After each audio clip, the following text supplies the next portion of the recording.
everybody. Welcome to Living, Loving, Learning. This is season 2 of TLEtv. We are an evolving collaborative community talk show that may change over time, but will always focus on topics to start conversations and inspire insights. Season 2 is focused on a full panel discussion on specific topics and concepts from the Michael teachings. Guest panelists are invited based on their relationship to the topic and their representation of the topic being discussed. I'm Troy. My pronouns are he, they. I'm a server cast sage from Cadre 1, Entity 2, and your TruthLoveEnergy host and channel for the Michael entity. For more information on anything or anyone in this video, see the description in the final video post for links. Now let's get the show started with our lovely panel. Let's bring, first, I'm new at running this behind the scenes stuff, so here we go.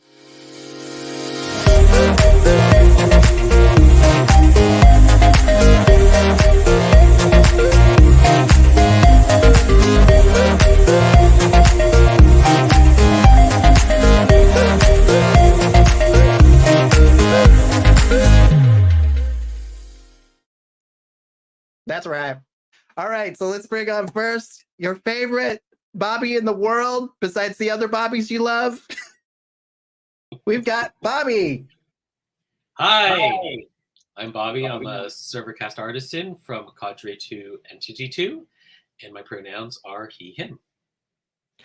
And your favorite row of all rows. Thank you. Hello, everybody. My name is Rob, and I am an artisan cast priest. My pronouns are she, they, and happy to be here again, of course. Yay! So, and our superstar among us, fascinating musician, wonderful human being, Kate. Hi, I'm Kate from C2E2. I am a priestcast sage, and my pronouns are they, she. Great to be back. Yay! And last but not least, definitely never least, we have Connor. Woo! Hello, TLE. I'm Connor. I'm a Scholarcast sage from Cadre 1, Entity 2, they pronouns, he, they pronouns. Lovely. Well, before we get into the topic today, let's share what's good. Anybody got something good to share with everybody to kick off our show? The great fall our weather. Show on self-destruction. Yeah, that was going to be mine too. Right? Well, it makes sense. I don't measure seasons by the calendar. I measure it by clothes. Oh, and yes. But this year it just so happened. I mean, the first calendar day of fall was still pretty syrupy and summery. But the second day, today's the third day, I think. But the second day, so we had some rain come through while I was giving a tour, and the cold wind came. Oh. And we had some leaves fall as early as July as a result of a heat wave. And you got that smell of fallen leaves. But coupled with a humid July day, it didn't feel right. So now the temperature reflects the smell of fallen leaves, and it feels like autumn is really here. So that's really good. Yeah. Oh, doesn't that lift? My spirits shift dramatically when the weather shifts. Same. Yeah, I don't like summer. Yes. I don't either. I don't. I'm not a summer fan. We could skip summer out, go straight from spring to fall. Yep. I would die with no regrets. Thing, autumn. Well, here I live in the southern hemisphere, so it's springtime now, and I'm so happy because spring is also my favorite season with autumn. Or, I live here in Lima, and sometimes it's like the weather is like, there are two main weathers here. It's like overcast and all gray, and then there's sun. And maybe spring in between that is like not too hot or not too cold. So I love this season of transition, and it feels so lovely. And the birds and the flowers. Oh, that's great. That's same. Great. Yeah, I love fall. We were talking about this in the green room before, but just that crisp, nostalgic smell in the air when fall finally sets in, and it just makes you feel like a child again growing up. It's so weird, the nostalgia that kicks in when the smells and stuff of fall. I love it. I love it. I absolutely love it. Maybe it has to do, like, Ro, you were talking about transition, spring and fall. Maybe there's something just about the transitions from the two harsh, severe seasons. Yeah, harsher seasons. Like, Mhm. I don't know. You're between the extremes. Yeah, I mean, I love winter, so I'm never going to complain about winter, but there's just something about fall that is magical and just uplifting to me. So what's good for you, Bobby? We all know that the weather's good. That was mine. You're both. We're all just collectively happy about the weather. The earth turned. Yeah, we Earth are rotated around the sun. All right, well, I'll go next. I have two things that I'd like to share. One is that I went to get another checkup yesterday, I think it was, and I have been getting really good. Despite some questionable moments in my health, I've been really getting good responses to changes I've been making for my health. And yesterday, I went to see an endocrinologist who's like my diabetes doctor. And I've put so much effort into like really reversing the diabetes and doing what I can because I take it very seriously. And this was my first time meeting this doctor. And she was looking on the computer and then she looked over at me and she had like, her eyes were teary-eyed and like glassy. And I was like, she was like, have you seen your numbers? And I was like, yeah, I saw them last time. I was like, I was really happy with them. She was like, you need to be more than happy with them. She was like, they're amazing. She was like, I don't get to see this very often because most people think that the medicine's going to do all the work and that we're going to do the work for them. But 95% of the work is on you and you're doing it. And that just, she was so happy about it. She was getting all choked up. And I was like, oh, well, I didn't know. And I was like, oh, that's so it was such a bizarre moment. It was really sweet. It made me all very inspired to continue and just do the best I can. So that's one good thing. My other good thing is we have another VR gallery opening tonight. Oh, yeah. Oh, yes. I will make a video for that one as well and post it. If you haven't seen the gallery walkthrough of our first gallery, please make sure you look for it on the channel, the TruthLoveEnergy YouTube channel, because it's there. It's so good. And it's nice. So is this going to be like on a second floor, so to speak? No, it's a whole new location. Different room. Oh. No, I wish I could do that, just stack them up, but no, I can't do that. It's in a really cool graffitied warehouse. It's in the middle of the city. It's totally different mood, everything about it. And we have a dance floor tonight. So come on, you're going to get yourself some moves with some synth grooves. That's awesome. Yeah, so that's my other good thing. What about Kate? Hint, hint. Hey, is there anything good going on for you? Other than getting frozen. Nothing good. Uh-oh. I guess. Hello. Can you guys hear me? Muted. Oh, you're back. I You froze for just a moment. I heard my name. And now there's an audio delay. Can you... Now you sound fine. What's going on? What's good? What's good? Oh, okay. Yes, you did say me. Yes, good. Goodness is the weather and music is out. And can you hear me now? Am I still? Yes, loud and clear. You're good. You're good. You're good. Oh no. Your morality was never in question, but your audio is coming through. Oh God. Wait, Okay, can you hear us? I'll be concise. Oh, Yes. Yes, I can. okay. Can you hear me? Yes. Okay. Live television, Oh, folks. man. Yeah. Should I? Yes, you're supposed to respond. What is this, Kate, the remix? I think we're all stoned this week. No, I think. I'm trying. You guys keep glitching out. I don't know what's happening. Oh no, what's good. It's too powerful. What is good? You know, ethics Okay. philosophers have been What is arguing good? for centuries over what is good. And they've concluded that. So for me, what's good is that I finally, after the year and a half that I was spent making the music, it's out there. You guys can listen to it. It's awesome. The feedback has been great, and I'm just very happy. and the weather and seeing all of you and reading. I love reading in fall. That's a very wonderful feeling to like read a book during the cool breeze in the window, you know? That's so nice. And I never made that association, but I just recently started up another book, and I was an actual book. And I was like, I never thought about it as being like, this is the shift in season makes it feel like I can do that. Yeah, that makes like the lack of pressure from the sun.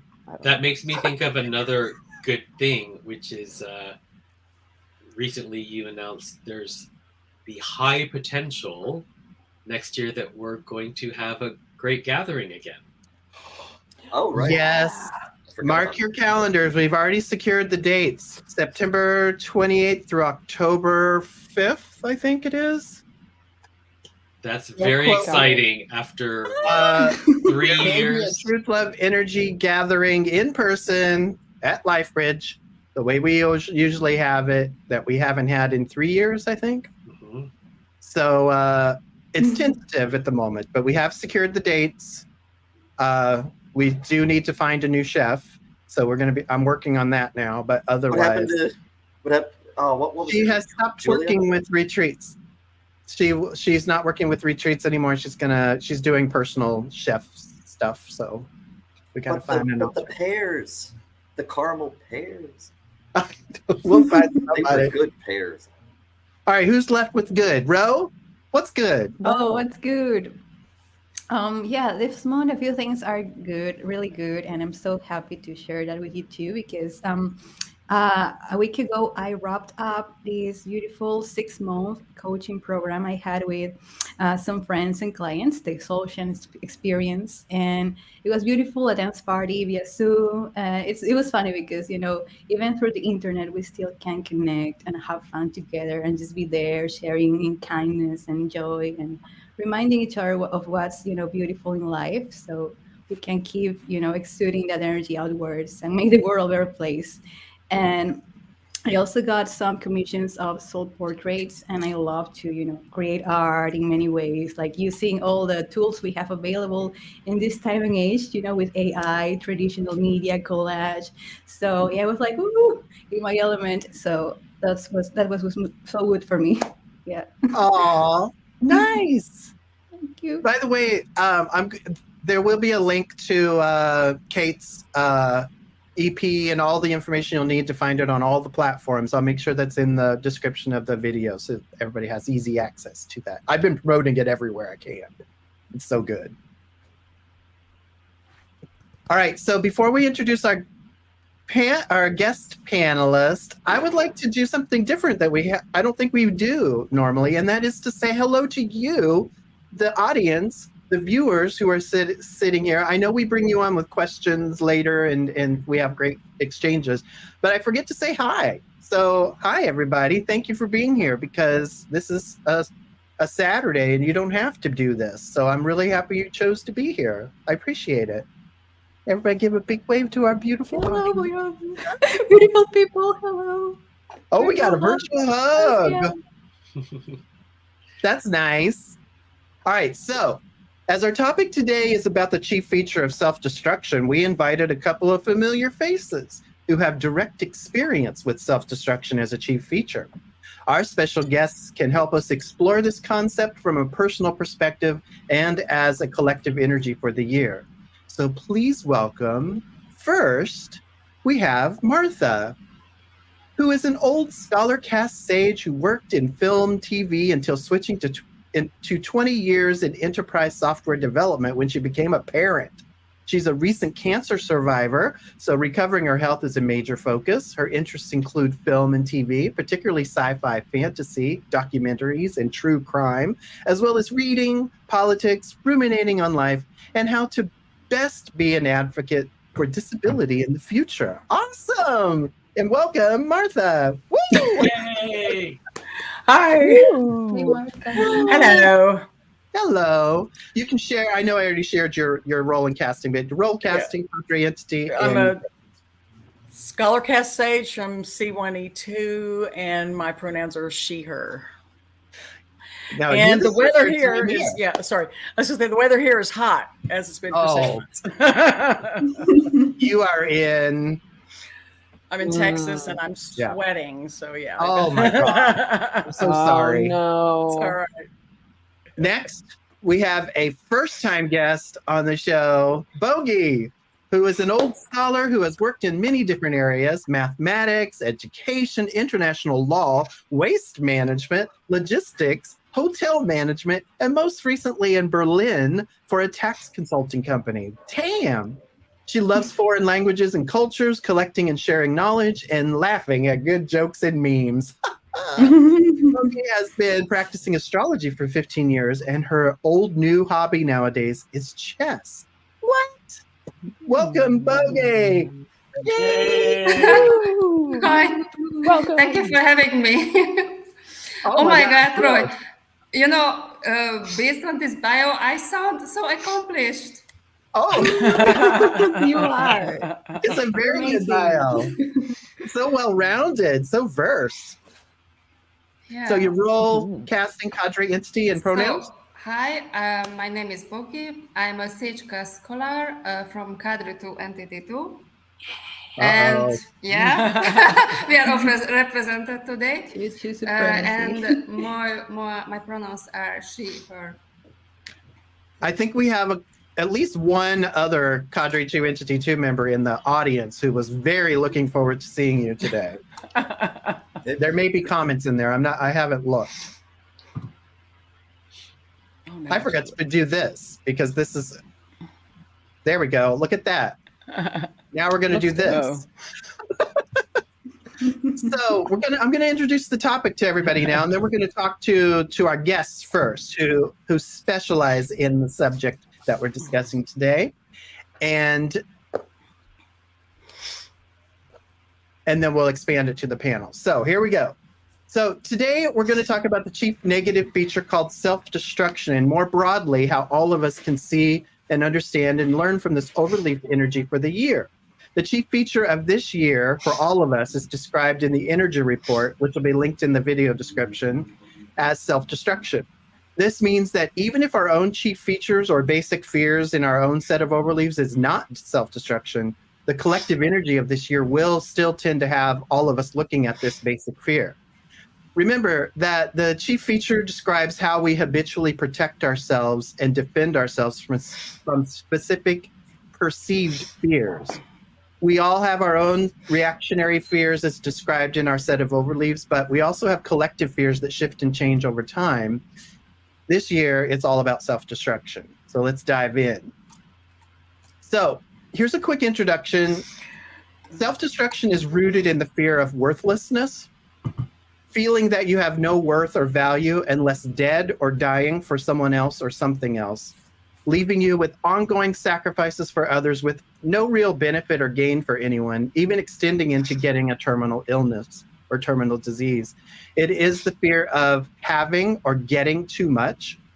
What you are having or getting too much of can range from actual abundance and material gain to something more vague like too much life, too much goodness, too much happiness, etc. Though there's no real positive experience of any chief feature, there is a positive pole, which describes how we try to give meaning to our reactions and defenses and fears. In the positive pole, self-destruction uses sacrifice to protect from feeling worthless. If you're sacrificing yourself in some way, suffering and even dying for a cause or a person, rescuing someone else's life who is more worthy than you, living for someone other than yourself, then at least you can find a sense of false worth. That's how the positive pole works for this fear. In the negative pole, self-destruction uses suicide as a way to escape the fear of worthlessness. If you can erase your existence, then you no longer have to worry about worthlessness. Keep in mind that suicide can be literal or figurative in that a career can be lost, or a reputation or health, or relationships sabotaged. When you feel that you are not even worth the life within you, within a relationship or a career, then suicide destroys this so that you no longer have to consider your value. Remember, chief features can be internal and external. So sometimes when one feels unworthy, this can be projected onto others and they are deemed unworthy. In those cases, it means that self-destruction is telling you that someone else has too much or is getting too much or that they're not worth what they have. This can lead to sacrificing others or destroying them to remove the unpleasant questions of worth. So, to the panel, and for our guests first, in addition to discussing the general introduction to the self-destruction, we want to explore with the panel and the viewers how self-destruction affects us, whether we have this fear or not. But let's start by asking those who are very familiar with self-destruction. So, Boki and Martha, these questions are directed at you first. Do you find that self-destruction is obvious and upfront, or something more subtle and sabotaging that sneaks up on you?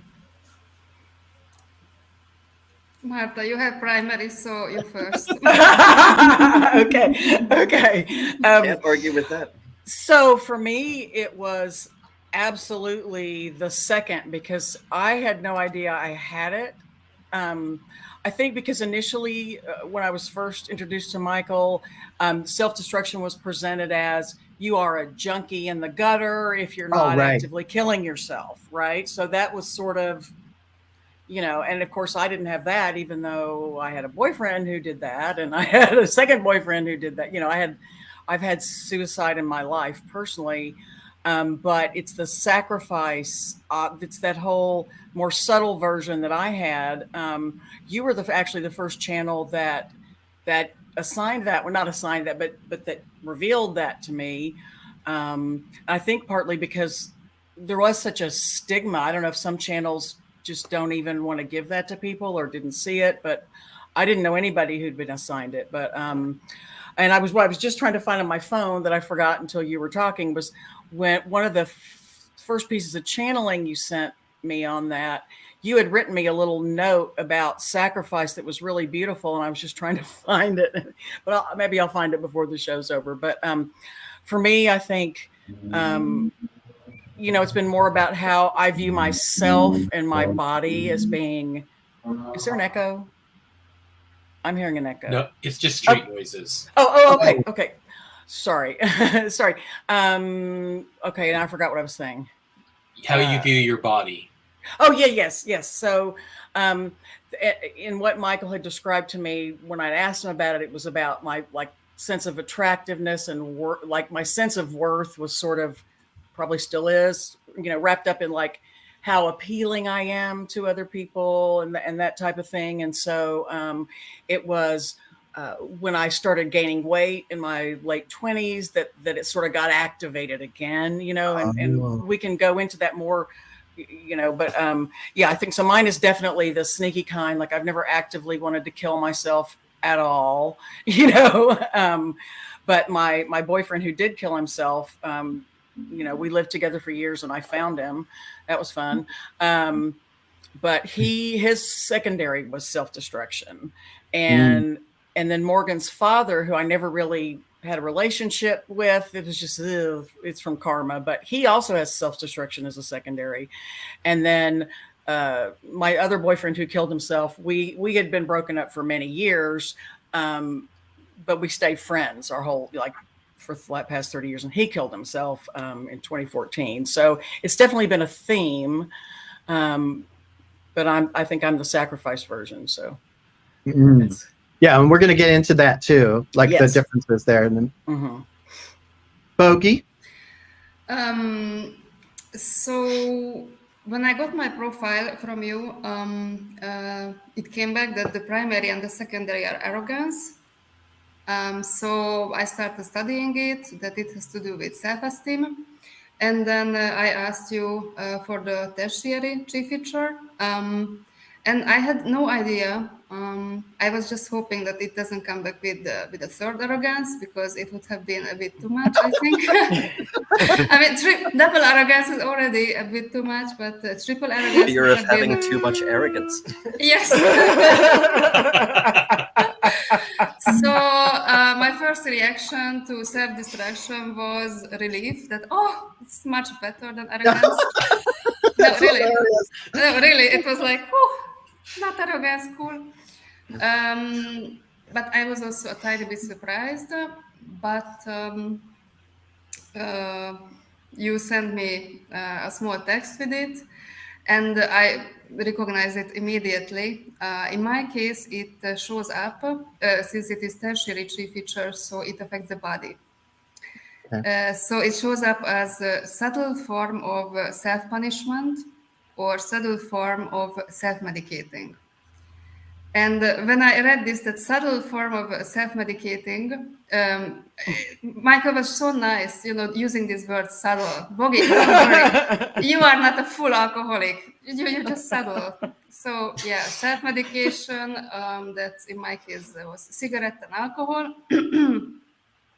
And self-punishment, that's usually in my case self-sabotage. In different forms. I say things that I don't want to say, and I sabotage the relationship with it, personal or professional. Or, for example, there was a hilarious situation that was absolutely self-sabotage. I was gossiping about my boss in writing via email. It was not very smart. Oh, no. And instead of sending it to my colleague, I sent it to my boss. So self-sabotage can come in many ways. These are the undercutting myself in many, many different ways. I actually like that word, self-sabotage, because I think as older souls who've gone through all of this, for all of our lifetimes, all of our chief features become much more subtle. And I think self-destruction shows up a lot as self-sabotage than, like literal self-destruction, even though literal self-destruction can be there too. But the subtle way that it shows up is that self-sabotage. Like you just... Yes, actually, after you channeled it, I got the Jose Stevens book, Transforming Your Dragons. And actually what you said says here, how it shows up, self-destruction, and there are different stages, and what is it? And the adult stage, that's self-sabotage, and the previous stage would be suicide. So self-sabotage is actually the adult form. Like the older soul form. Yes. I think they use that word, adult, to be more relatable. All right, well, let's go on to the next question. So one of the questions I wanted to ask is, have you validated that self-destruction is a chief feature? But it sounds like you have. Yes, I have. Martha? Yeah, I mean,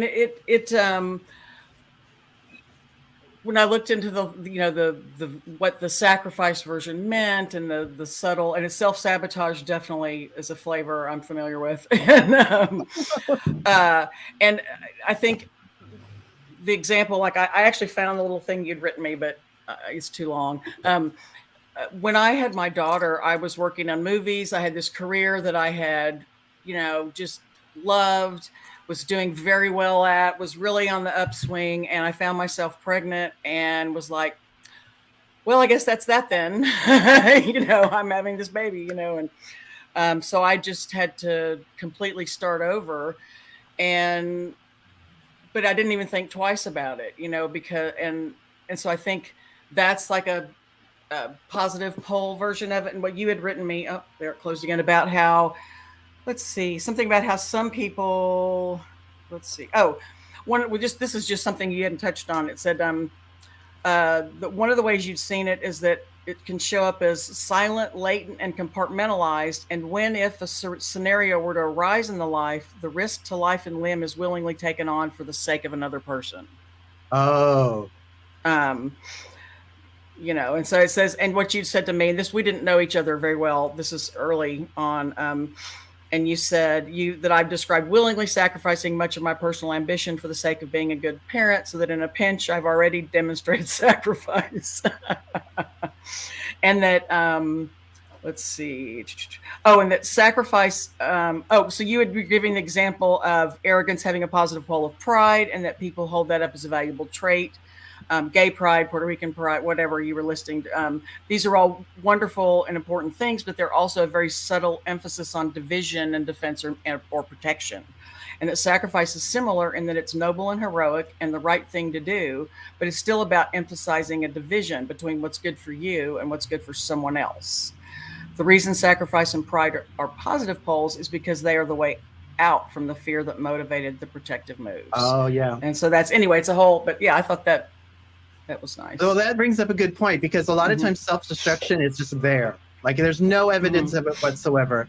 And then all of a sudden, you'll be in a situation, if you're a person in self-destruction, and you will, like, that's the person who will rush out into the ocean to save somebody from drowning, and then they drown themselves. Like that's like a form of sacrifice, because they on some level have decided, and I know we praise these things, and they're not terrible things, but because you're helping somebody, but it looks better than it actually is, you know, in a subtle way, because this person's decided their life wasn't as important as somebody else's in some ways.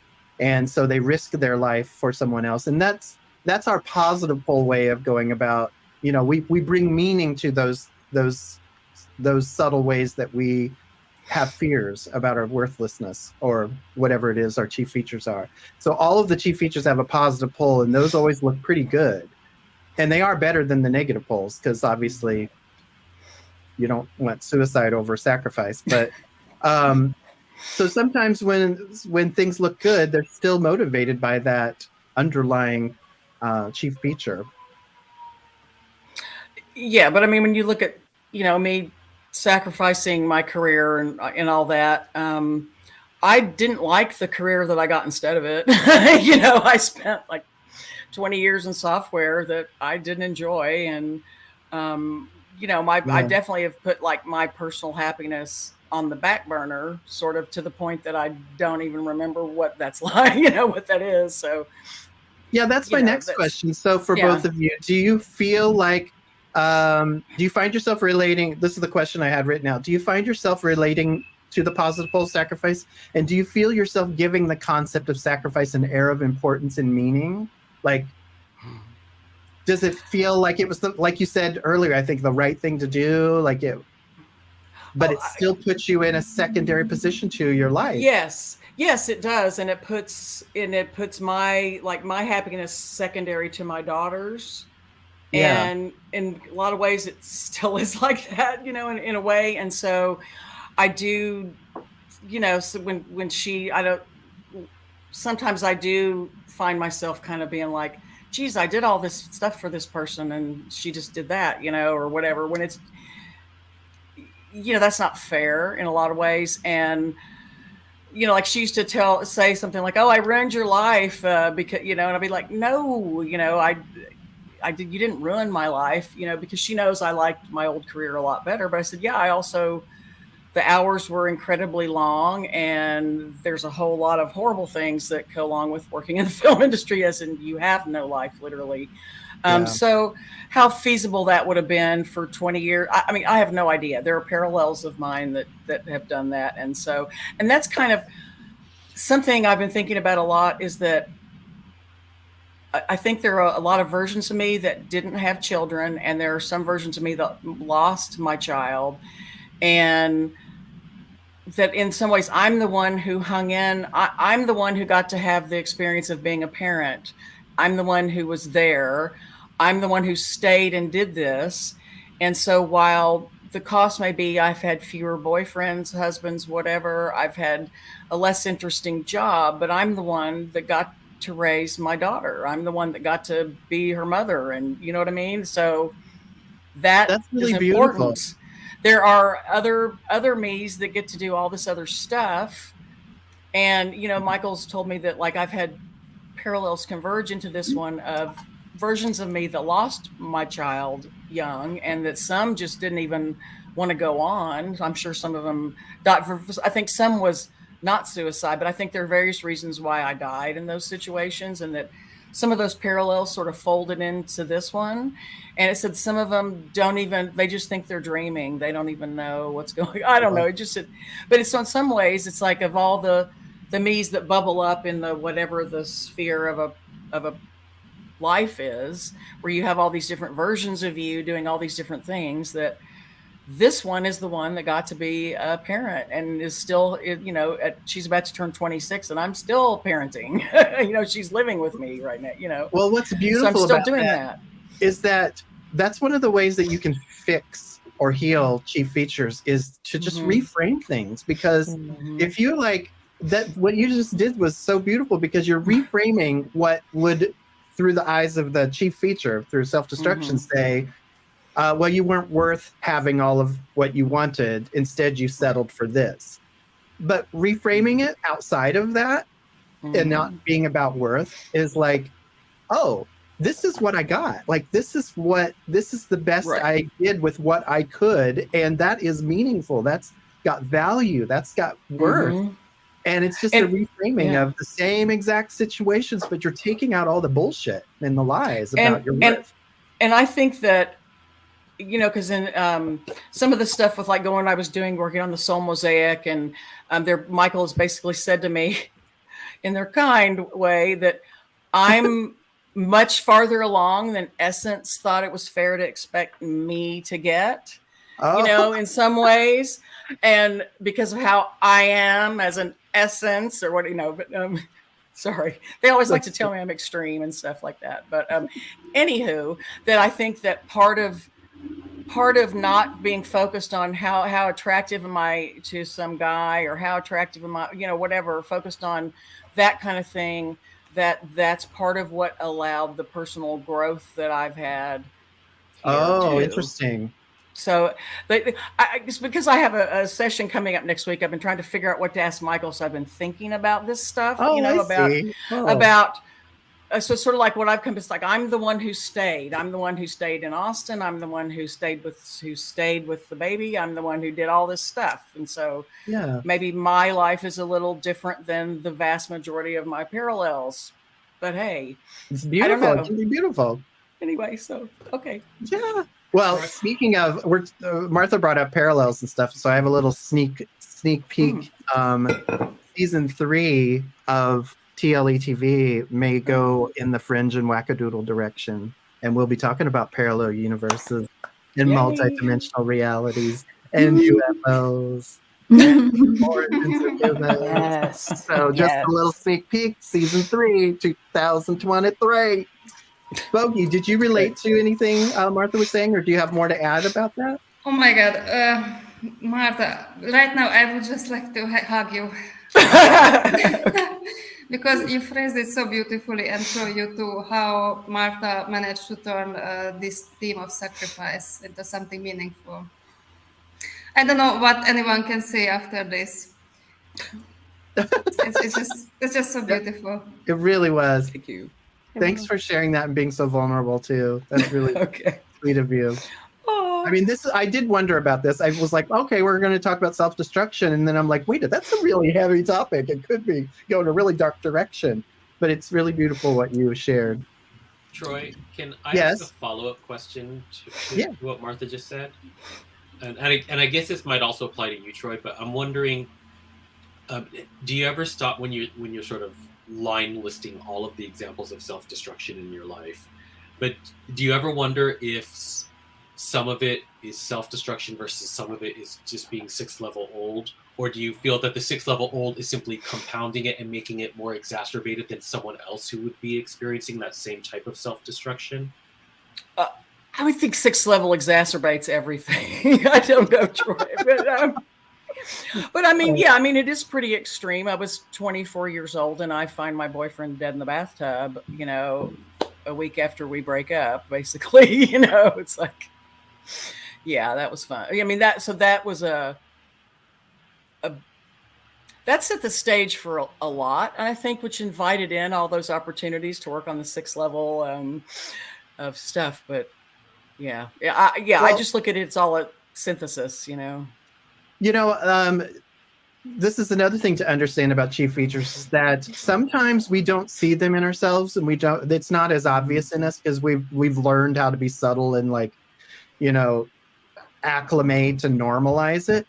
But we also attract others who they may not even have the chief features, but they exemplify it. So people who have arrogance tend to like draw in arrogant people in their lives too, because the way we deal with chief features or our fears is we don't just deal with them internally, we see it reflected around us too. So we see like other people being in arrogance or other people with self-destruction or self-destructing. So do you find, well, obviously you have, Martha, have had that in your life more than I have, because I don't have, I'm just wondering if there's a correlation to having self-destruction as a chief feature and having people in your life self-destruct, you know, in that way. Yeah. Well, and I think some of the like substance abuse, alcohol, that kind of stuff. When I met the boyfriend who killed that guy I was talking about, I met him my freshman year of college. It was 1979, 80, you know, so the beginning of the 80s, drugs were everywhere. And so that all that was sort of just out there. Everybody was doing it. And so I think that also contributed to the fact that I got into those things with the people I was around were then just by, you know, process of elimination, a little more self-destructive than, you know, other people. So I think that played a part in it too, sort of the place and time of it all, you know? Yeah. Well, our chief features are one of the ways that we find others to bond with, surprisingly, because when people can relate to what we're afraid of, a lot of times that's how we bond. So self-destruction will attract self-destruction, and arrogance will attract arrogance, but then you both judge each other, so it still keeps a little bit of distance there. Bogey, did you have more to add about the whether you see it around you or not? Actually, no, because Martha has a primary chief feature, self-destruction. In my case, I'm dealing with arrogance, primary and secondary. Oh. So I invite those people in my life. So the tertiary, yeah, SOS, yes. The tertiary chief feature of self-destruction doesn't invite people in my life because that is a part of me that I control, that I lock down. Oh, interesting. Okay. So it's compartmentalized, and actually I was even trying not to be drawn to people who have these self-destructive tendencies. So I did the opposite. Are you not hearing that horrible noise? No, I'm not.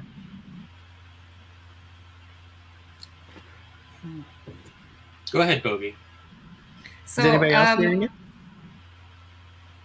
No. Nothing more horrible than usual. So, no. I can't hear a thing. I've got a horrible sound. Oh, you may leave and come back if you have to.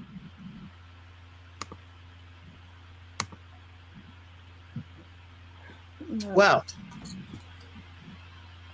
thank you, both of you, for contributing your personal experiences. And we're going to expand the discussion to the viewers and to the rest of the panel.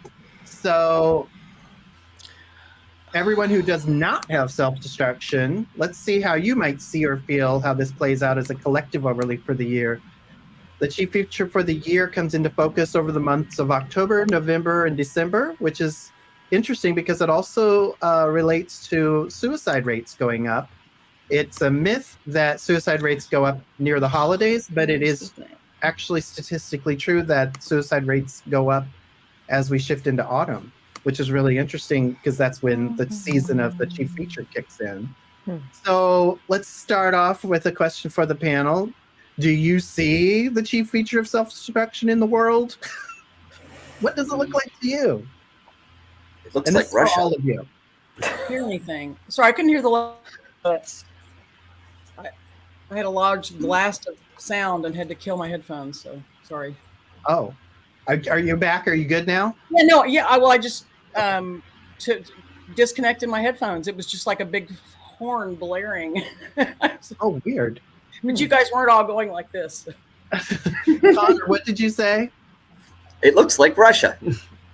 Oh, right. There's a lot of other stuff, but I've been focusing heavily on the war. So that's what I see first. It looks like Russia. I mean, what's the war about? It's Russian fears of worthlessness, never having gotten over the loss of territory that they experienced at the end of the 20th century. So combat that by snapping up some pieces of its next door neighbor. And they're self-destructing in the process. Yeah, they've lost their army. 20 years of military buildup, completely lost in less than 6 months' time. It would be comedic if it weren't for the loss of life. Yeah, you're actually right. In Iran too, they are trying to, control women and people, and since they can't really control them, they are trying to, obliterate everything. And yeah, it's very sad. It is very sad, but I think what's beautiful is the uprisings. Yes, the uprisings. Yes, people are in the face of these people who are self-destructing and wanting to take everyone down with them. Everybody's standing strong. I really hope that just spreads everywhere. Even the protesting, though, I mean, that's might have a little element of self-destruction, right? Because you're going to get smacked down hard in Russia. That's so true. Those are we were having a discussion in Iran. We were talking. I'm sorry, Connor. Go ahead. Well, and in Iran as well. The Iranian protesters managed to liberate an entire city, and it looks like the military has been deployed to that city. Really? So if they can't get the military on their side, there's going to be a bloodbath. So we were talking about this earlier before in the green room about how sometimes all the chief features are focused on things that are normal. For instance, being judged. That's a normal thing. But what makes it a chief feature of arrogance is that we fear being judged. We fear being seen too closely. We fear being vulnerable. And so that fear is what creates the chief feature. And it's the same with worthlessness. Like we're going to always be measuring our worth to life, to each other. That's normal. It's actually normal to compare ourselves and to question our value and things like that. But what makes it a chief feature is when we fear that worthlessness and we try to compensate for it or eliminate the question altogether. And so sometimes when, for instance, an easier example is somebody being judgmental doesn't mean they're dealing with the chief feature. They're actually just using their discerning capacities. It's normal to judge. It's normal to be judged. It's only when it's feared that it becomes an issue. And the same thing with worthlessness. If somebody is fighting for their worth, like the Ukrainians and Iranians, that's a totally different context for worth than somebody who's like fearing not being worthy. For instance, like Russia versus Ukraine. Ukraine's fighting for their worth, and it's not coming from fear. But there's still going to be sacrifice. There's still going to be deaths. There's going to be all kinds of things. But it's not coming from the same place. It's they're not in self-destruction, whereas the Russians who are fighting the war are in self-destruction. Right. Exactly. Yeah. Exactly. Yeah. Ukrainians are just responding. Right. Exactly. Right. And that's what's really important for us when we're looking at our own chief features is sometimes you're going to be judgmental or you're going to be self-deprecating and sometimes you're going to be impatient. Those things are normal. That's what the chief features are all about, is that it's about being whatever is normal that we've been taught to fear.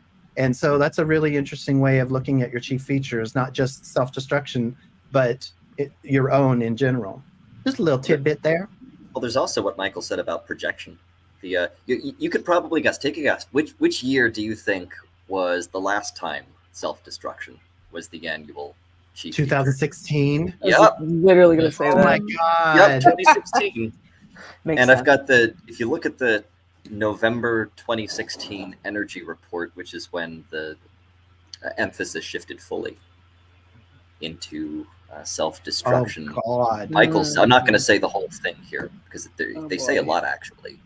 But they mentioned by the way, you posted this the day after the news of Trump's victory had been announced. That was November 9th. This was posted November 10th.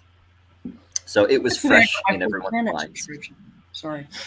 And Michael had said, where is it? Well, here it is. Chief features can show up as provoked or projected. Okay. They could show up as provoked or projected. For example, if one has arrogance, it is not always that the arrogance is only displayed by the one in arrogance. It may show up as his seeing others displaying arrogance when he feels vulnerable. He will then defend himself against those he feels are threatening him with their arrogance, even though the arrogance is his own and generated entirely from himself. Yeah. So they were using arrogance as an example there. They continue to elaborate on how that showed up with self-destruction using the election as a I will add a link to that energy report in the notes for this show, because that's really interesting to compare time periods and see how it shows up in the world. Yeah. Thank you for sharing that. Was there more? Yeah, well, there was a little, I can't quite, oh yeah, before the snippet that I had shared, they had specifically said most of our students clearly understand how chief features work on an individual level that affects the self, but many of our students are not clear on how these work when projection is involved. So if you don't notice it in yourself, maybe you're focusing on seeing it in others and making fear-based choices based on that. So if you don't notice it in yourself, but your channel is having it, maybe that's one thing to consider. That's interesting. And it makes sense, you know, like take the United States-based example, but how Republicans go after immigrants, they go after non-white people, non-straight people. They feel worthless. They feel worthless, but they make those other people worthless. Yeah. By their definition. That's how it shows up in the world. Yeah. Fill up that void inside themselves. So that's a perfect example of how that can show up in a more projection-based way. Would younger souls be more likely to project? And I'm thinking about like the baby/younger souls that are sort of in the Republican. I would think so. I think it's more, yeah. Sounds right. Because less capable of introspection. Yes. Yeah. Probably. Yeah. Then everything is outside of you. Yeah. So do you see yourself and or other people around you falling into self-destructive behavior this year? Have you guys noticed it in your own personal, even though it might not be your chief feature, have you found yourself examining where you self-sabotage and trying to course correct that? Anybody? Or where I self-sabotage. I've seen this in procrastination usually. Yeah. In at my work, I think I've talked about work a lot on this, on our channeling, but it just is like very apparent. The doctor I work for, I don't know if his is self-destruction, but he works like 12-hour days and doesn't sleep more than 5 hours a night. And I think it's twofold. There's that going on with him, putting more and more time into dedicating. It's a pain management office, so people with like back pain and things like that come in. And then there's just been a huge influx of new patients coming in with pain-related issues. And over the summer it was busy, but right now it's like even more so. Like we're getting 30 to 40 calls a day of just people who are patients who need more help and things like that. So I'm seeing that in a very direct level of, and I'm not sure if that's necessarily self-destruction as much as it may be like the need to like take care of oneself is becoming emphasized by this because of the fragility that self-destruction could emphasize in people and individuals who either do or don't have that in their chief features. But yeah, that's kind of how I'm seeing things. So, as a pain management patient, I'm really sorry to hear that there's so many people. It's okay. Yeah.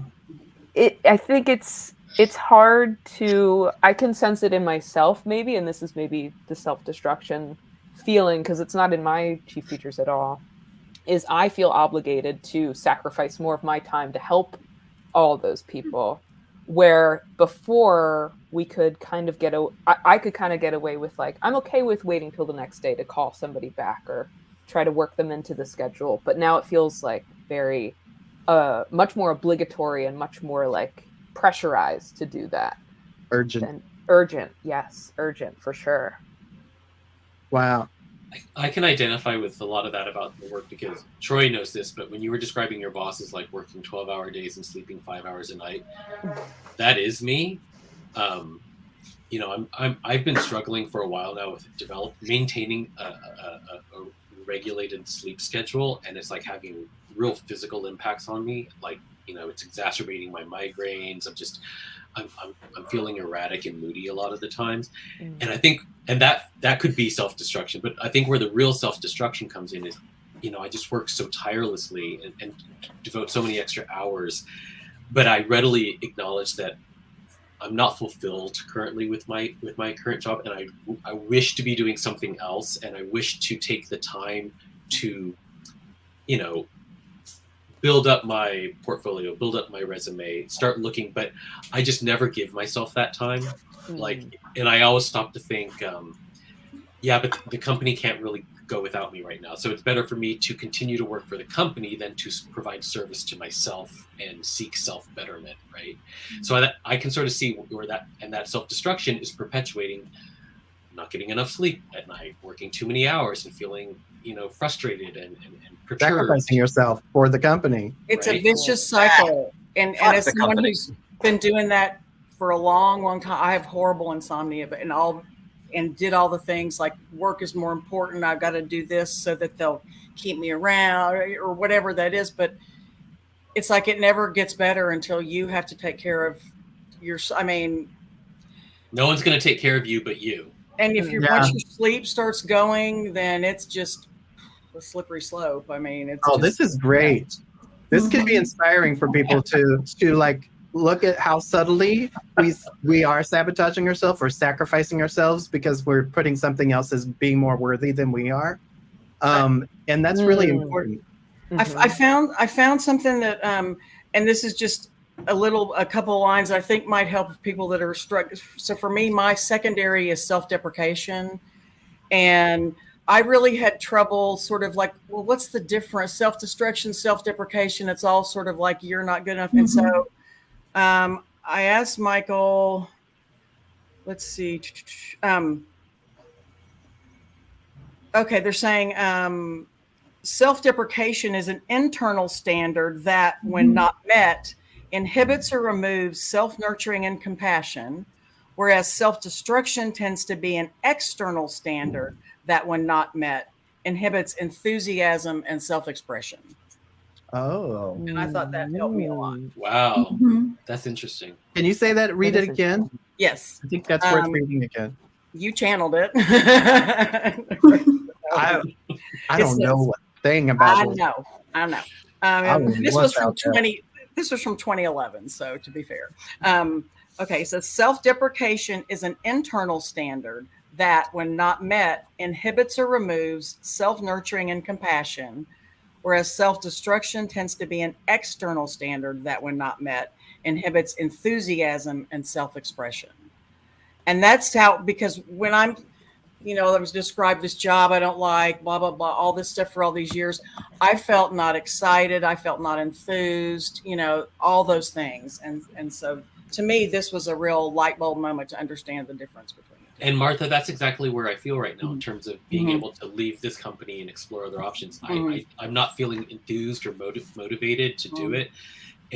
But I'm feeling like my personal self-expression is being squashed, right? Like I'm self-suffocating basically at this point. Yeah. Where do you, and then that sort of drains your enthusiasm to do the things that you would need to do to 100%. To improve things. Wow. Yeah, I mean, I think the way out is to, it's easy to say, try and find something that does that. Around this same time, 2009, when I first found TLE and this channeling, those first few years, even though I still had my boring job, I started, actively working on screenwriting and participating in Austin Screenwriters Group. I don't do any of that anymore because I don't have the energy physically, but that was very rewarding to me to do that and helped me sort of tap back in to my creative side and and getting back in with TLE helped me reconnect back in with the Michael stuff. So that's what helped me, I think, you know, I mean, it's a long climb to get out of that stuff, but that's what helped me. It was doing something that nurtured, blowing on that little flame that was still there, you know, of artistic expression. And that helped me, even though it, you know, it was just for myself. So this is a really good segue, unless somebody has something else to say. I wanted to segue to an excerpt from a session on transforming your chief features. And there'll be a link so everybody can read about their own, but there are 7 angles of behavior for transforming self-destruction that can be suggested. And this is, you know, because we're talking about chief features on an individual level, but also collectively, we're in a season of chief features in this year, and we're seeing it around us. So here are ways that you can help transform that. Even if it's not your own chief feature, you can help transform it in the world. So one is this is specific to self-destruction, but to help others. Personal pain is never meant to be kept to yourself. It is to be shared. That's a weird thing to hear. One of the ways to share your pain is to allow it to build pathways of empathy and compassion for others. Personal pain can be used to inform you about how to help others. Let your personal pain be a resource rather than a burden, and then share that resource with others. We do not mean that you are to share the details of your pain, but to let your pain remind you that others can benefit from the strength you gain from your own experiences. It may not seem that you can be very helpful or useful while you carry your own pain, but that is one of the lies of the chief feature. As soon as you begin the effort to help others, the lie becomes meaningless and you become more meaningful. That's good. Create a network of support. Don't wait for when you need help to ask for help or to offer help. At any point when life is good, calm, and steady, do the work of creating a network of support. You will need it, and others will need you. Join a support group, a care group, a social group, or any group where you are free to clearly be available to each other as you need each other. This may seem silly, and you may find yourself talking yourself out of it, but this is preventative medicine. This is a proactive kindness. Let yourself have this, and then keep this network in your life because it may save your life. And then the third thing, shamelessly self-care. Take your breaks, take your baths, read your book, enjoy your music, buy that nice shirt, ask for that hug, stop and breathe. Whatever it is that's important for you to do and care for yourself, do this at least once a day, at least. The reason this is important is because nearly all cases of self-destruction rise from a profound experience of abandonment and/or a blow to the heart and mind that convinced you that being alive is a burden. So the more you self-care, the more you repair the damage that was done to the psyche and the body regarding abandonment. And 4, it's okay not to suffer. When life is going well and everything seems to be a pleasure and a joy, self-destruction will tell you that there's a price to pay for this and that it's not worth it. Or it will tell you that you must make up for these moments of pleasure by bracing yourself for the suffering that's to come, the punishment for enjoying your life. Your suffering may very well return. So when you are in pleasure, be in pleasure. When you're not suffering, let yourself not suffer. Simple advice. Very good. Be more than you are. This is number 5. Self-destruction can convince someone they are not worth the life being wasted on them, so a helpful tactic can be for you to be more than you are. Join the army. Because it can mean many different things to different people, but the general effort here would be to be playful and creative in being more than who you are, or more than you are. For example, you may wish to be helpful, so help more. You may wish to be creative, so create more. You may wish to be a writer, so write more. You may wish to make others laugh, so laugh more. When a person is navigating self-destruction and aims to be more, they tend to simply round out and own the truth of their own presence. It may seem that you are being more. It may seem you are being more, but you are simply letting more of you be. Like this. 6, embrace and practice pain management. Self-destruction will point you to everything painful in your heart, your mind, your soul, and your body. Pain is a part of life and being alive. But if it is ignored, it will grow and spread. And if it is indulged in, it will fuel addictions and recklessness. Instead of avoiding or indulging in pain, let yourself learn skills to navigate it, to manage it, and to relieve you of it. There are many forms of pain management, different types of pain. You will know if it is emotional, intellectual, physical, or spiritual, and it will help you tremendously to transform self-destruction if you simply learn or use tools for managing that pain. This can be as simple as having the supportive conversations as you need them, or the pain relief medication that's necessary. It's okay to manage pain as a way to prevent your suffering. And finally, 7, life is for you to own, not to earn. There is no punishment reward system in place in the universe, including this universe and an individual's universe. You do not need to earn your right to live or exist. This life was not given to you. It was created by you. It was not created for you. It was created from you. This will be true of every life in every universe on every level. Practice owning your life and focus on earning in other ways that actually matter to you and others. Hopefully that helped somebody. It's the way you read it. It's the way you read it that was making me laugh. Well, I'm a sage. I can't just read it. Let's perform. So let's turn to our viewers and see if there's any comments that Bobby wants to highlight. Also, all those questions, if you have answers to them. But I did want to point out for anybody who's at least in America, the suicide hotline, if anybody needs it, is 988. I did not know that it had been given a dedicated number like 911 here in the United States. So now, if you or you know somebody who needs suicide prevention and support, 988 will get you there. Otherwise, look and find out what it is in your country, locally, so that you have that on hand for anybody who might need it, including yourself. So just wanted to put that out there. It's a PSA. All right, there's a lot of viewer comments to get to. Oh my Lord. I'm going to skip over some, but some of the earlier stuff was simply to acknowledge Martha's and Bogey's chief features and whether it was their first, second, or third, and just some of their beautiful stories from how they thought that they played out in their own lives. So I just wanted to acknowledge that. But I thought the best one to start off with comes from Kasha. Martha's self-destruction knows no bounds. Even headphones self-destruct.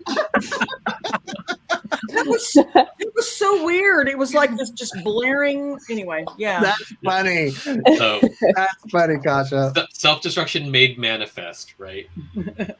Going back to the Russia talk, Karen says also Russian people protesting, taking the risk of getting arrested. Definitely interesting. Okay. Same thing in Iran too. Something that I brought up in the green room, I think with Danila, we were talking about this, is like another aspect to the self-destruction of Russians is, for the longest time, I mean, granted, I'm sure there's a huge fear of protesting and speaking out because you'll get punished in Russia, right? But there was a lot of complacency by the part of the Russian people as this war was happening. And now they're becoming vocal because the military just announced that they're going to conscript another 300,000 people, and they're like, wait, what? Now you're going to grab me and take me into this war? And it's like their lack of self-worth to speak up before is now bringing about the current situation where we're gonna throw you into it now, and that their lack of self-worth is starting to present itself. Yeah, they didn't give a hoot about the mass graves. Right. But now they're all about to get enrolled in this army and go fight. So that's interesting. Whatever sparks their protest, right? Yeah, transformation. Christian seeing examples of self-destruction in his mother, noting that she's slowly starting to fade away. A couple comments about how self-destruction's made manifest in Republicans, the self-sabotage and overreaching to their own detriment. From Uma, Karen says, and the GOP is literally self-destructing. Yeah. Kasha says, I've known people who took part in the Arab uprising, and they definitely embodied self-destructive sacrifice. Kristen also noted Black Lives Matter too, probably in a similar way. Although I'm sure there are elements of both of those situations, like you were saying, Troy, where there's a subtle difference between fighting for your own survival and standing up for yourself, knowing that you may get harmed.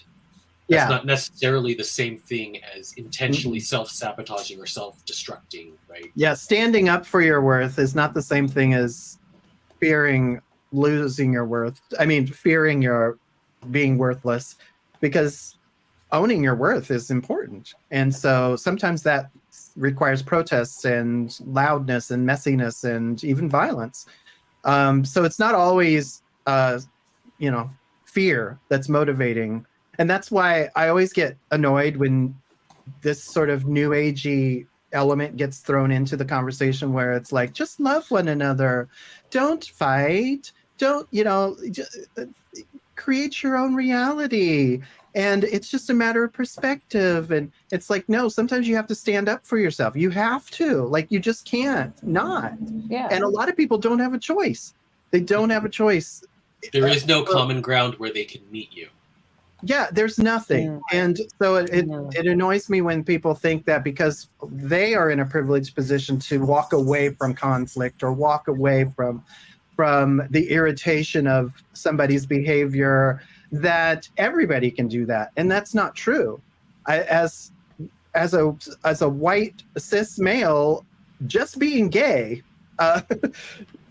forces me into scenarios that I would never want to be in and that I would love to walk away from, but I can't. So can you imagine when it's your skin color and everything about you that causes people to impose on you this reality that you have to fight against constantly? It's not on those people.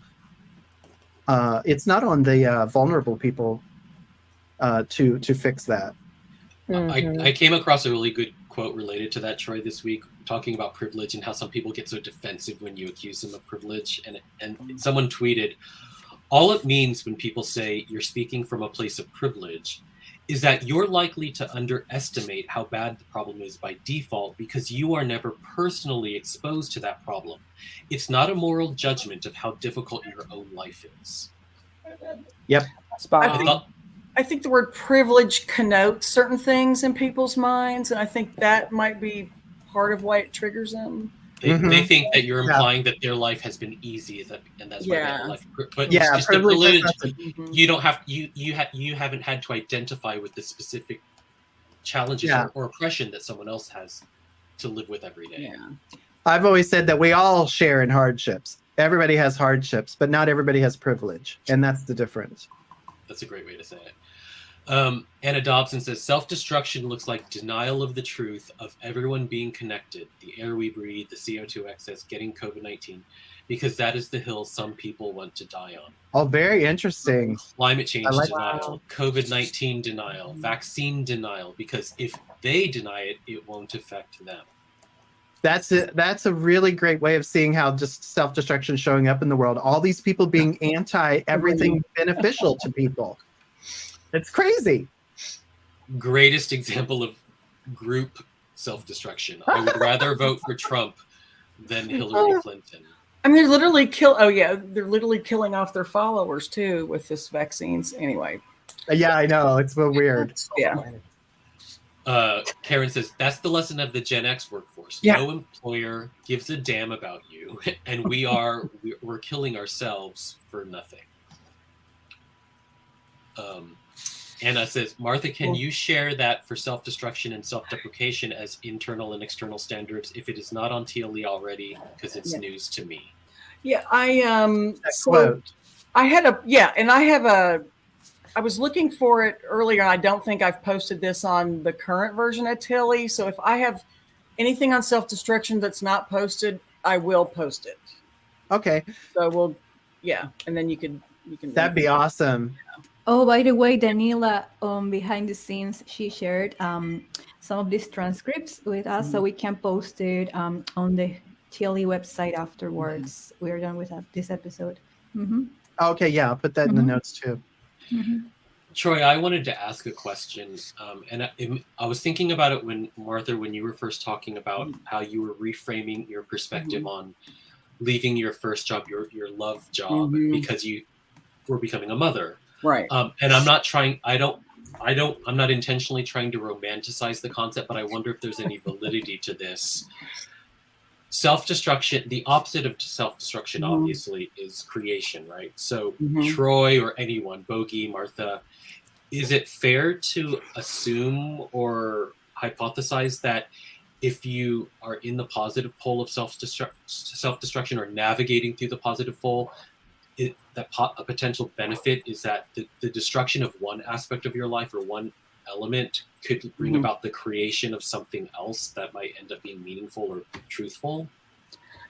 I mean, that's what I thought, you know, when having my daughter. It wasn't anything that if you'd asked me the day before, hey, if you were pregnant, how would that affect you? Or, you know, or would you want to have the baby or any of that? It wasn't until I was looking at the little stick waiting for the answer, and I realized I was rooting for it to be positive in my head, and I was like, oh, what the hell is that, you know? And what? That I wanted, as I'm looking at as I'm finding out if I'm pregnant or not, I realized I wanted to be pregnant. Like I wanted this to happen. Not that and it's not that most people would have to completely trash their career to have a baby, but it's just my particular career. There's just no way, unless you're an A-list star director or something, where you get enough support that you could have a baby and work, right? I know what it was. You know, that was Morgan up there going like, "Girl, you're giving birth to me, girl." Yeah. Oh, you trust me? Yeah. I know. Now that I know it was my agreement. The person that came right after me from the cookie dough squirter at her. No, yes, Troy's where you. Oh my God! Never mind. You don't know what I'm talking about. It's how you get assigned to your, because my daughter is in my cadence and is the seat right after me, which is what I'm referring to. Oh wow! Okay. And there's a whole analogy about how trays of cookies are coming out of the cookie dough that I don't know, get your analogy anyway. They've used that analogy several times. Yeah. And you know, when I realized I was going to be doing this by myself, I was like, oh, please let it be an old sage. Please, God, let it be an old sage. Please, God, let it be an old sage. You know, just because I would be able to relate, you know what I mean? And it's so interesting too, as a channel, as becoming friends with you when she was so young, and to see the validity of that saginess come out over time. Oh my God, it's beautiful. I love it. She's a sage cast sage. Oh. With an artisan twin. And, they are trouble. And she's like 78 frequency or something. You know, that was Geraldine and Cypress. But which is fun because I'm a 40, so she's almost at 80, and so her teenage years when she's like locked up there. Oh boy. Anyway. Oh boy. The teenage. Anyway, but yes. So yes, I did. So yeah, back to the question about the creation. I don't think it was consciously about creation and that's anything like that. But I think it was, I was doing it for something, which was my child. You know what I mean? It's like something that's my family. I'm going to have so yeah. Oh, well, that goes back to also reframing, because you can out of the destruction of something also look for the beauty that's being built from it, or that you can build from it. So even if it's not a conscious choice and things are crumbling around, there is a way for all of us to make the best of whatever circumstances we're in, and build from that the best we can.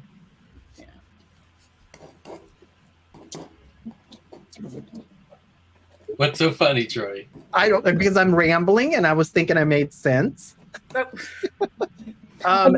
Any more comments from the viewers? Because we're going to be wrapping up soon. I mean, they're just loving comments or questions. Loving the comments and things and the excerpts that all of you have been sharing. So hopefully, definitely include the links to some of those down below. Christian's on a school bus band trip, so he's apologizing for his typos. Oh, that's funny. That sounds frightening. Yeah, you can't get more creative than creating a baby.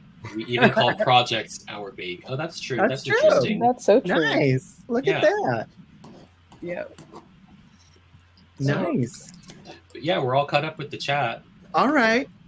Well, in that case, then I guess we'll wind down today. Bogey, anything you would like to add? Maybe not today. Oh, maybe not today. I hope you'd like to come back, though, in the future for other topics. If you have arrogance as a topic, you can count on me. It doesn't have to be. We're going to have other topics besides these difficult ones. But, which reminds me, you know what next month is? Or this month, actually. Halloween. Next month. I'm ahead of time. Does not. It's not October yet. Time and I are not friends. It's 1 week short. Yes. So our next show, I think, is October 22nd. And it's going to be our Halloween special. Ooh. So who knows what that will bring? Costumes, possibly, and some Candy. some scary stories, some paranormal stories, paranormal reports. So we'll be looking for guest panelists who have some paranormal experiences they'd like to share. I'll be at the Ren Fair. Yes, it's Libra season. But most importantly, it's Libra season. It's all good. Yes. Oh God, Mike has been promoting Libra season on every platform. Yeah. He is a Libra. Hello, Libra. Libra. Both my parents were Libras. That's interesting. I'm here for a seance. Yeah, let's do a seance on our October show. Oh my God. Yeah, That'd be so interesting. Karen brings up a good point because I felt the same way about today's topic. Such an interesting one. I didn't realize how little I actually knew about self-destruction. Well, that's one of the reasons why we're doing this season of the show the way we are, because there's a lot of elements in the teaching, like the very basic stuff, like Overleaves, that if we don't see a lot of it come up, we don't talk about and we don't really explore it. So I thought it was really helpful to really dive in using the Overleaves of the year as a way for us to explore Overleaves at a level that we might not normally look for. So it's been really great conversations this season so far. Well, and I think the format of bringing on guests who have those personal overleaves to talk about their personal experiences to help us maybe identify them on a global energy report level, for those of us who don't have those overleaves, it really helps to contextualize the topic each time too. Yeah, that's very appreciated. I love this format, although it's sometimes a little bit weak in its structure because I'm terrible at that, but otherwise I really love the conversations that come out of it organically. Yeah, I love that free-flowing spontaneity. So yeah. Yeah. So I have one. Are you flow, Ro? Are you in flow? I am acceptance actually, but I don't know. Okay. So I did have one thing to add on the whole topic. Especially like bringing up the suicide hotline and whatnot, and I'll make sure this is in the stuff I post to TLE if it's not already. But that one thing Michael has said to me specifically about people I know that killed themselves, but I think they've said it to other people as well, but that suicide does not fix the problem. You kill yourself and there you are and you're dead, but you still have the pain, you still have the problems. You're not going to wake up, I've just killed myself, so now that pain is over. So it's not. A lot of that is emotional pain that leads to suicide. Sometimes physical pain is a need for suicide, and euthanasia is a valid choice for escaping physical pain. But emotional pain, intellectual pain, spiritual pain, those are really difficult to leave behind because they go with you. Once you just wind up like exposed to the contents of your own mind, but just now without a physical body to distract yourself. Yeah. And then you have to deal with just made real around you. They're your loved ones, dealing with your dead body and, those kinds of things too. Then it's right up in your face, I'm sure, Yeah. Anyway, I will post what they told me about that. And I would also like to, just before we go, if we're going in the direction of suicide, this is really important to understand that, and Michael's talked about this to people who have asked questions about suicide, that a lot of times people think it's a choice, like a person made a choice, and it's very rare that it's actually a choice, a conscious choice. It's the only choice that they can see as a way out. And so it's really important not to feel like someone chose it or to just write it off as, well, that's what they chose, because a lot of times that there's in that space, in that context, there's no other choice. And so that's not a choice. That's an excellent point. And they said some stuff to me about that as well, so I'll make sure I post that too, because that's great. Thank you, very Martha. important. Yeah. There are groups like the Trevor Project and groups who specialize in suicide prevention where they recognize that exact thing, and for that reason they don't like the language or the phrasing of a person, this is a person who committed suicide, because committing suggests like they chose that option or they picked that out of all of their alternatives. Like, and committing also sounds like committing a crime. Like there's a negative connotation to that, so they totally rephrase that and they avoid the stigmatizing aspects of like committing suicide. Even that subtle level of it. Yep. That's really great. Yeah. Well, on that note, everybody take care of yourself.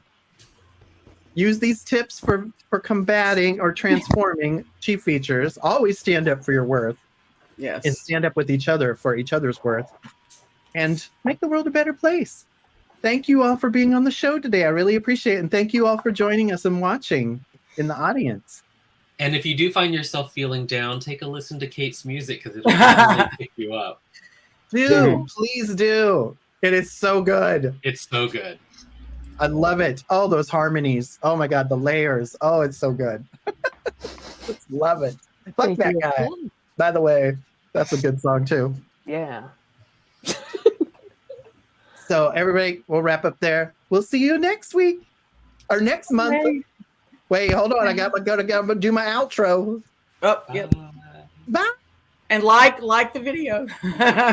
Like and subscribe. Like and subscribe if you haven't already. Just smash that like button. Thank you. Oh God, I hate that phrase. All right, bye everybody.